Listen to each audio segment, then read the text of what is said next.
அழுதவன் அழுதான் அழுதான் அழுதான் அழுதான் அழுதான்னு இருக்குல்ல, ஒரு இடத்துல அவன் சிரிக்க மாட்டான், ஆனந்தப்படுவான். சிரிப்பவன் மனிதன், ஆனால் ஆனந்தப்படுபவன் இறைவனாக மாறுறான்னு அர்த்தம். அவன் எப்படி ஆனந்தப்படுறான்? ஏன் அப்படின்னா, அழுது அழுது அந்த நரம்பு பலமாயிருச்சு. இன்னமும் அந்த நரம்ப நீங்களே நினைச்சாலும் அழுக முடியாது. அதுதான் ஞானத்துக்குரிய செயல். ஞானம் வந்ததுக்கு அப்புறம் ஒரு யோகியை எத்தனை பேர் துன்பப்படுத்தினாலும் அவனுக்கு துன்பம் ஆகாது. எத்தனை முறை நீங்க துன்பப்படுத்தினாலும் துன்பம் ஆகாது. ஒருத்தன் சாக்கடைக்கிட்டே கிடந்தான், பழனி முழுக்க எல்லாரும் சுத்தினாங்க, ஏன் அவர் இங்க இருக்கிறாருன்னு. அவனுக்கு என்னன்னா, உனக்கு தான் சாக்கடை, எனக்கு சாக்கடை இல்லைன்ட்டான். ஞானம் பெற்றுட்டா என்ன வந்தாலும் அது துன்பம் அவனை துன்பமாவே அவனுக்கு தெரியாது.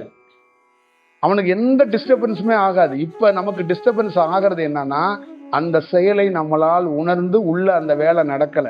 அப்ப அந்த வேலை நடக்க தொடங்கிருச்சுன்னா, அந்த நரம்பு பலப்பட்டுருச்சுன்னா உங்களை ஒண்ணும் பண்ண முடியும்.